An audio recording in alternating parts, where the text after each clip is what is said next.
এইবারের ঈদটা ছিল আমার জন্য একদমই অন্যরকম। ঈদ উপলক্ষে আমি গিয়েছিলাম সৌদি আরবের আরব সাগরে এবং কি কি করলাম চলো তোমাদের সাথে জান্নাতে বাসা থেকে আমরা বের হয়ে গেলাম মদিনার উদ্দেশ্যে, কারণ আমরা ঈদের নামাজ পড়বো বলে। তবে এত ভিড়ের কারণে আমরা রাস্তায় নামাজটা পড়তে হয়েছে। ঈদের নামাজ পড়ার পরে এখন আমরা চলে যাচ্ছি ইয়ানবুকের উদ্দেশ্যে। ইয়ানবুক থেকে আরব সাগর খুব সুন্দরভাবে দেখা যায়। আমি কখনোই কক্সবাজারে যাইনি, আর কক্সবাজারে যাওয়ার আশাটা একদমই পূরণ হয়ে গেছে এইখানে আসার পর। ফার্স্টে আমরা একটা স্পটে আসলাম, আর এখানে খুবই কম মানুষ ছিল, আর এখানে আমরা একদিন ঘোরাঘুরি করার পরে পরের দিন অন্য একটা স্পটে গিয়েছিলাম। আমরা এখানে এক রাতে স্টে করেছি। আমি হিজাব পিন দিয়ে বসি বানিয়ে মাছ ধরার অনেক চেষ্টা করেছি, তবে মাছগুলো বিস্কিট খেয়ে খেয়ে চলে যায়, মাছগুলোকে আর আমি ধরতে পারি না। থেকে চলে গেলাম সিনায়া পার্কে। তো এই সিনায়া পার্কটা ছিল অনেক বড়।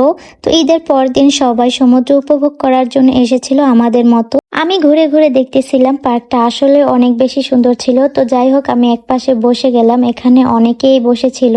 সমুদ্রের পানিটা যখন পায়ের ভিতরে লাগতেছিল খুবই ভালো লাগতেছিল, আর যখনই স্পিড বোট গুলো পানি পার করতেছিল তখন অনেক অনেক বেশি ঢেউ আসতেছিল, আমার পায়ে লাগতেছিল, যা অসম্ভব সুন্দর। তো এখানে বেশি সময় নষ্ট না করে অন্যদিকে গেলাম, আর এদিকে হচ্ছে সবাই গোসল করতেছিল। যেদিকে মানুষ গোসল করতেছিল এই দিকের পানিগুলো একটু ঘোলা ছিল, যার কারণে দেখতে এতটা সুন্দর লাগতেছিল না।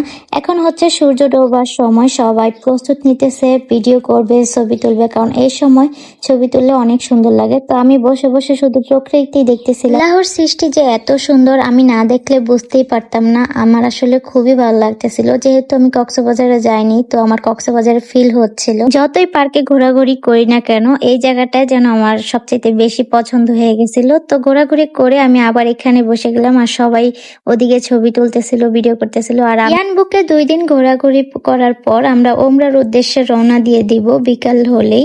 তো এখানে একটু লাস্ট বারের মতো ছবি তুলে নিলাম, আর এদিকে বাঙালিরা স্পিড বোর্ডে উঠে নাচানাচি করতেছিল। যাই হোক, এখন আমরা ওমরার উদ্দেশ্যে চলে যাচ্ছি। ওমরার জার্নিটা শেয়ার করব কোনো এক ভিডিওতে। আল্লাহ।